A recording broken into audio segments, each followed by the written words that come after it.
ರುಕು, ಅದೇನು number track ಮಾಡೋದು ಅದು ಇದು ಅಂತಾರಲ್ಲ, ಹಾಗೆ ಮಾಡೋಕ್ಕಾಗಲ್ವಾ?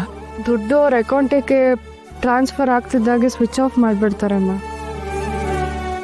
ಯಾವುದೋ ಬೇನಾಮಿ ಹೆಸರಲ್ಲಿ ಸಿಮ್ ಕಾರ್ಡ್ ತಗೊಂಡು ಅದರಿಂದ ಫೋನ್ ಮಾಡಿರ್ತಾರೆ. ಅದು ಅವ್ರ ಹತ್ರ ಒಂದು ಸಿಮ್ ಇರಲ್ಲಮ್ಮ, 5-6 ಇರುತ್ತೆ. ಒಂದು ಸಿಮ್ನ ಯೂಸ್ ಮಾಡಿ ಬಿಸಾಕ್ಬಿಡ್ತಾರೆ ಅಷ್ಟೆ. ಅವರನ್ನ ಹುಡ್ಕೋ ಅಷ್ಟರಲ್ಲಿ ಅವ್ರು ಆ ಸಿಮ್ನ ಬಿಸಾಕ್ ಹೋಗಿರ್ತಾರೆ. ಇದು ಹಳೆ ಸ್ಕ್ಯಾಮ್. ಪೊಲೀಸ್ ಅವ್ರಿಗೂ ಇದ್ರ ಬಗ್ಗೆ ಐಡಿಯಾ ಇರುತ್ತೆ. ಆದರೂ ಇಂಥ ಸ್ಕ್ಯಾಮರ್ಸ್ನ ಅವ್ರಿಗೆ ಹುಡ್ಕೋದು ಕಷ್ಟ. ಅನ್ಯಾಯ ಆಗೋಯ್ತಲ್ಲಿ ರುಕು. ನಾನು ನಿನಗೆ ಮೊದಲೇ ಫೋನ್ ಮಾಡಿದರೆ ಇಷ್ಟೆಲ್ಲ ಆಗ್ತಾನೆ ಇರಲಿಲ್ಲ. ಸ್ವಲ್ಪ ತಾಳ್ಮೆಯಿಂದ ಕಾಯ್ಬೇಕಿತ್ತು ನಾನು. ಆದರೆ ಅವರು ತುಂಬ ಹೆದರಿಸ್ಬಿಟ್ರು ಕಣೆ. ಬೇಗ ಆಪ್ರೇಷನ್ ಮಾಡಬೇಕು, ಡಾಕ್ಟ್ರ್ ಕಾಯ್ತಾ ಇದ್ದಾರೆ, ಜೀವಕ್ಕೆ ಅಪಾಯ ಇದೆ, ಹಾಗೆ ಹೀಗೆ ಅಂತ ನನ್ನ ಮೇಲೆ ತುಂಬಾ ಪ್ರೆಷರ್ ಹಾಕ್ಬಿಟ್ರು ಕಣೆ. ಹೋಗ್ಲಿ ಬಿಡಮ್ಮ.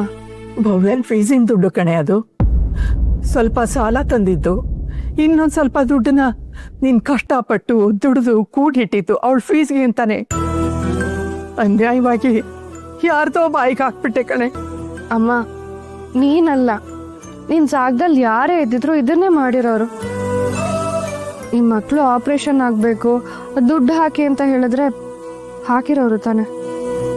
ಎಲ್ಲ ತಾಯಂದ್ರು ಮಾಡೋ ಕೆಲಸನೇ ನೀನು ಮಾಡಿದ್ಯಮ್ಮ. ಈಗ ಏನೇ ಮಾಡೋದು? ಎಕ್ಸಾಮ್ ಅಂತೂ ಹತ್ರ ಬರ್ತಿದೆ, ಇನ್ನು2 ದಿವಸ ಇರೋದು. ಫೀಸ್ ಅಂತೂ ಕಟ್ಟಲೇಬೇಕಲ್ವಾ? ನಾನೇನೋ ವ್ಯವಸ್ಥೆ ಮಾಡ್ತೀನಮ್ಮ, ನೀನು ಆರಾಮಾಗಿರು. ಅಲ್ಲ ರುಕ್ಕು, ಅಮ್ಮ, ಏನೋ ಒಂದು ದಾರಿ ಹುಡುಕ್ತೀನಿ. ಫೀಸ್ನ ಹೇಗಾದರೂ ಮಾಡಿ ಅರೇಂಜ್ ಮಾಡ್ತೀನಿ. ಹಾಗೆ ಮಾಡ್ತೀಯಾ? ಆ ದುಡ್ಡೇ ಸಾಲ ತಂದಿದ್ದು. 2 ದಿವಸದಲ್ಲಿ 25,000 ಹಂಚೋದು ಅಂದ್ರೇನು ಸುಮ್ಮನೆನಾ? ಎಲ್ಲಿಂದ ಅದೇ ತರ್ತೀಯಾ?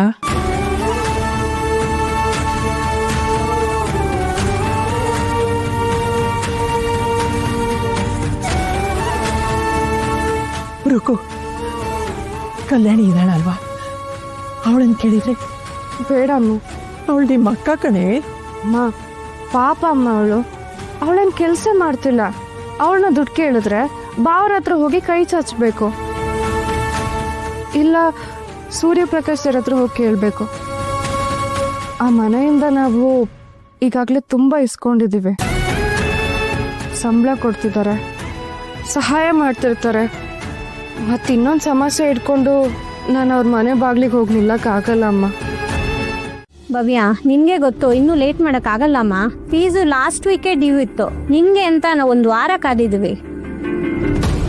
ಆಗಲೇ ಟೈಮ್ ಕೊಟ್ಟಿದ್ದೀವಿ. ಬೇರೆ ಮಕ್ಕಳಿಗೆಲ್ಲ ಇಷ್ಟೆಲ್ಲ ಟೈಮೇ ಕೊಡೋದಿಲ್ಲ. ನಿಮ್ಮ ಸಿಚುವೇಶನ್ನ ಡಿಪಾರ್ಟ್ಮೆಂಟ್ ಅರ್ಥ ಮಾಡ್ಕೊಳ್ಳುತ್ತೆ. ಆದರೆ ಪ್ರತಿ ಸತಿನೂ ಹೀಗೆ ಮಿಸ್ ಆಗ್ತಾ ಇದ್ರೆ ಆದರೆ ಅಡ್ಮಿನಿಸ್ಟ್ರೇಷನ್ಗೆ ನಾವು ಉತ್ತರ ಕೊಡೋಕ್ಕೆ ಕಷ್ಟ ಆಗುತ್ತೆ. ಎಲ್ರಿಗೂ ಪ್ರೆಷರ್ ಇರುತ್ತಮ್ಮ, ಅರ್ಥ ಮಾಡ್ಕೋ. ಮ್ಯಾಮ್, ನಾನು ದುಡ್ಡು ಪೇ ಮಾಡಬೇಕು ಅಂತ ದುಡ್ಡೆಲ್ಲ ಅರೇಂಜ್ ಮಾಡಿದ್ದೆ ಮ್ಯಾಮ್. ಅಮ್ಮನ ಅಕೌಂಟಲ್ಲಿ ಇತ್ತು. ದುಡ್ಡನ್ನ ವಿಡ್ರಾ ಮಾಡೋಣ ಅಂತ ATMಗೆ ಹೋಗಿದ್ದೆ ನಾನು. ಏನಾಯ್ತು ಮ್ಯಾಮ್, ನಮ್ಮ ಅಮ್ಮನಿಗೆ ಯಾವುದೋ ಸ್ಕ್ಯಾನ್ ಕಾಲ್ ಬಂದಿತ್ತು ಮ್ಯಾಮ್. ನಿಮ್ಮ ಮಗಳಿಗೆ ಆಕ್ಸಿಡೆಂಟ್ ಆಗಿದೆ, ಹಾಸ್ಪಿಟಲ್ಗೆ ಅಡ್ಮಿಟ್ ಮಾಡ್ತಿದ್ದೀವಿ, ತಕ್ಷಣ ಅಮೌಂಟ್ ಕಳಿಸಿ ಅಂತ ಹೇಳಿದ್ದಾರೆ. ಅಮ್ಮ ಅಕೌಂಟಲ್ಲಿ ಇದ್ದಿದ್ದ ಅಮೌಂಟ್ ಎಲ್ಲ ಫುಲ್ ಟ್ರಾನ್ಸ್ಫರ್ ಮಾಡ್ಬಿಟ್ಟಿದ್ದಾರೆ ಮ್ಯಾಮ್. ಆದರೆ ಭವ್ಯ, ಈ ಫೀಸ್ ವಿಷಯ ನನ್ನ ಕೈ ಮೀರಿ ಹೋಗಿದ್ಯಮ್ಮ. 2 ದಿನ ಹಂಗೋ ಹಿಂಗೋ ಮಾಡಿ ತಳ್ತೀನಿ, ಆಮೇಲೆ ಎಕ್ಸಾಮ್ ಬಂದ್ಬಿಡುತ್ತೆ. ಅದಾದ್ಮೇಲೆ ನಿಂಗೆ ಗೊತ್ತಿದೆ. Ma'am please ma'am. Exam hall ticket ಕೂಡ ಕೊಡೋದಿಲ್ಲ, ನಿಂಗೂ ಗೊತ್ತು. ಇದು ಫೈನಲ್ ಇಯರ್ ಭವ್ಯ, ಸುಮ್ಮನೆ ವೇಸ್ಟ್ ಆಗೋಗುತ್ತೆ. ಹಾಲ್ ಟಿಕೆಟ್ ಕೊಡೋದು ಅಂತ ಮಾತ್ರ ಹೇಳ್ಬೇಡಿ ಮ್ಯಾಮ್. ನಮ್ಮ ಅಕ್ಕ ರುಕ್ಕೋ ಹಾಗೆ ಎಲ್ಲ ಕಡೆ ವಿಚಾರಿಸಿದಳು ಮ್ಯಾಮ್. ನಾನು ಪೇ ಮಾಡ್ತೀನಿ ಮ್ಯಾಮ್. ಈ ಸಲ ನಾನು ತುಂಬಾ ಚೆನ್ನಾಗಿ ಪ್ರಿಪೇರ್ ಆಗಿದ್ದೀನಿ ಮ್ಯಾಮ್. ನಾನು ಡಿಗ್ರಿ ಮಾಡೋದು ನಮ್ಮ ಅಣ್ಣನ ಆಸೆ ಆಗಿತ್ತು. ಈಗ ನಾನು ಅದನ್ನ ಬಿಟ್ಕೊಡೋದಕ್ಕಾಗೋದಿಲ್ಲ ಮ್ಯಾಮ್. Please ma'am. ನೋಡಮ್ಮ ಭವ್ಯ, 2 ದಿನ ಟೈಮ್ ಇದೆ, ಯೋಚನೆ ಮಾಡು. ಅಷ್ಟಲ್ಲಿ ದುಡ್ಡು ತಂದು ಕಟ್ಟು.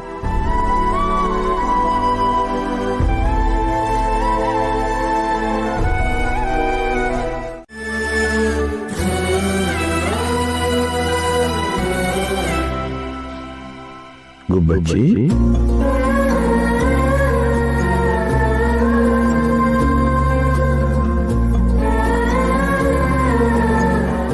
ಚಿಕ್ಕವಳಿದ್ದಾಗ ಕರಿತಾ ಇತ್ತು.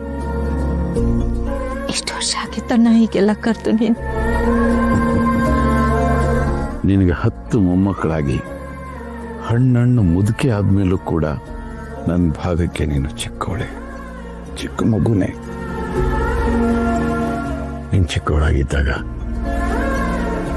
ಮುನಿಸ್ಕೊಂಡು ಅದ್ಯಾವುದೋ ಮೂಲೆಯಲ್ಲಿ ಕೂತ್ಕೊಂಡು ಕಣ್ಣೀರು ಹಾಕ್ಕೊಂಡು ಯಾರ ಹತ್ರನೂ ಮಾತಾಡದೆ ತುಂಬ ಹಠ ಮಾಡ್ತಿದ್ಯಲ್ಲ, ಅದೇ ಥರ ಇವತ್ತು ಇಲ್ಲಿ ಕೂತಿದ್ಯಾ ಗುಬ್ಬಚ್ಚಿ? ಏನಾಯ್ತು ನಾನು ಬೈದದಕ್ಕ?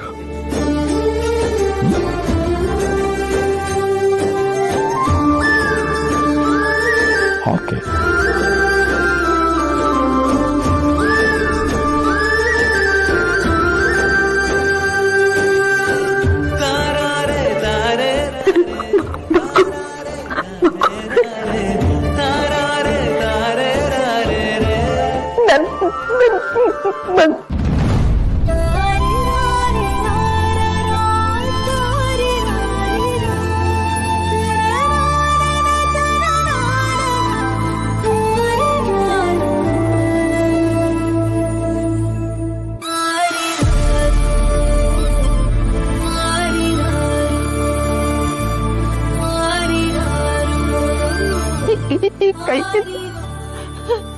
ನನ್ನ ಮಗುನ ಎತ್ಕೊಂಡು ಸುಖ ಆಗ್ಲಿಲ್ಲ. ಒಂದು ಸತಿ ಕೂಡ ಕಣ್ಣಾರು ನೋಡಕ್ ಕೂಡ ದೇವ್ರ ಅವಕಾಶ ಕೊಡ್ಲಿಲ್ವಲ್ಲ ಅಣ್ಣ. ನಾನು ಏನ್ ಮಾಡಿದೀನಿ ಅಣ್ಣ? ಯಾಕಣ್ಣ ದೇವ್ರ ನನ್ಗೆ ಇಷ್ಟು ದೊಡ್ಡ ಶಿಕ್ಷೆ ಕೊಟ್ಟ? ಏನ್ ತಪ್ಪು ಮಾಡಿದೆ ಅಣ್ಣ?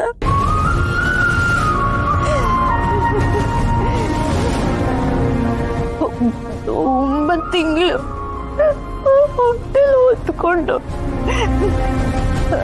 ತುಂಬಾ ಆಸೆಯಿಂದ ಅದಕ್ಕೆ ಒಳ್ಳೊಳ್ಳೆ ಕಥೆಗಳನ್ನ ಹೇಳಿ ಮಾತು ಬಿಡಿಸಿ ಪ್ರೀತಿ ಅಣ್ಣ. ನೋಡಿದ್ಯಾ ಅಣ್ಣ, ದೇವ್ರು ಒಂದು ಸಲ ನನ್ನಿಂದ ನೋಡೋದಕ್ಕೆ ದೇವರ ಅವಕಾಶನೇ ಮಾಡ್ಕೊಡ್ಲಿಲ್ವಲ್ಲ ಅಣ್ಣ.